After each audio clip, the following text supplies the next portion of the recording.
Hi, folks. I'm Greg McLawsen, the Affidavit of Support lawyer. I help green card holders enforce the USCIS Form I-864 in federal lawsuits all across the country. Most of my lawsuits, and most lawsuits generally to enforce the Affidavit of Support, are brought against former spouses. Usually, the Affidavit of Support will become an issue either in a divorce or after a couple has gotten divorced. But the affidavit of support is required in all family-sponsored cases, and it is equally enforceable in any of those contexts. So, family-sponsored cases also include adult children petitioning for their parents, and those affidavits of support are enforceable to the same extent that the affidavit of support is enforceable in marriage-based cases. Now, these cases by parents against adult children petitioners are much more unusual, but they have the same ultimate legal basis. The question is, was the affidavit of support signed? Did the person become a U.S. resident? And has their income been below 125% of the poverty guideline? If yes, that person has a potential claim against their affidavit of support sponsor. Now, of course, there are personal reasons that often impact whether somebody wants to bring a claim of this nature. When the adult non-citizen has a good relationship with their child, of course, they're not going to want to enforce the affidavit of support. But unfortunately, I've seen this several times in my practice, sometimes the relationship is not good. And sometimes there has been abuse towards the elder, the grandparent that I'm representing. In that situation, if the person's income is below 125% of the poverty line, they have rights that they may want to enforce in court. Let me make a couple kind of general observations about these types of cases.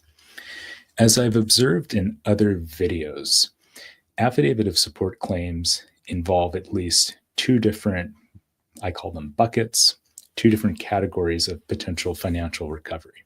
One is for financial support that's due up to the time you bring the claim, and then there is also an entitlement to support in the future. Now, in marriage-based cases, oftentimes we will reach a global resolution of all those claims. So the past support and the future support all gets resolved for a specific financial amount. When we have unemployed plaintiffs, so the person bringing the lawsuit is elderly and unemployed, it is often the case that that person is not going to be able to re-enter the workforce. Some of my clients in these situations have had really serious medical situations and or limited English ability, something that is going to prevent them from re-entering the workforce. In those situations, I often don't want my clients to accept a specific buyout number for their claim because I'm worried that we don't know how long they are going to need to rely on support to meet their basic needs.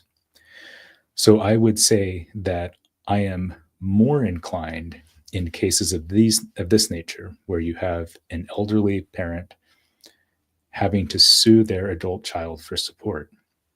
I am more inclined in these cases to leave that support not unresolved, but with an agreement in place that the adult child sponsor will pay monthly support rather than an overall figure.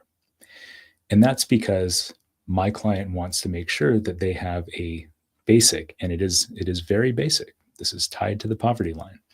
They have a basic amount of financial support coming in on a monthly basis so that they know they can meet their financial needs. Oftentimes, that is a more important objective in these cases than maximizing a one-time payout. Again, because this person really may end up being reliant on this support for the rest of their life. And in that situation, we really need to have a forcible agreement in place where there's money coming in the door every month so they have their basic financial needs met. Another thing I will say about this category of cases where you have elderly adults having to bring a suit against their adult child petitioner is that very often the grandparent in the situation, my client, will be on public assistance. Oftentimes they will qualify for Medicaid. That's called different things in different states. So the question is, does that reduce their recovery under the affidavit of support? And the answer is no. The government has a separate ability. If my client, the I-864 beneficiary, if my client is receiving government assistance in the form of Medicaid, the government can decide to sue the sponsor and recover the cost of those Medicaid benefits. But that doesn't change my client's entitlement to support from the sponsor. It's a completely different part of the affidavit of support. As a practical matter, it is also the case that the government typically does not enforce the affidavit of support. So if my client's getting Medicaid, very, very, very high chance that the government is not going to sue the sponsor to recover those benefits. But regardless, it doesn't change my client's ability to recover financial support from the I-864 sponsor. Bottom line here is that affidavits of support are the same in all types of immigration cases, whether it's a marriage sponsorship case, whether it's a parental petitioner for a child or a child petitioner for an adult, or sibling petitioners, it's all the same form. When you have cases that are different from marriage-based cases, there are obviously personal considerations that come into effect, and those should always, always be considered before a lawsuit is brought. But in situations where it is simply a matter of necessity for an adult to sue their child for support, from a legal standpoint, that can be done. Hope that's helpful. If you have questions about the affidavit of support, please feel free to reach out to me either on this channel or at soundimmigration.com. My name is Greg McLawsen. I'm an attorney, and my entire professional life is enforcing the affidavit of support for low-income green card holders. Hope that's helpful, and take care.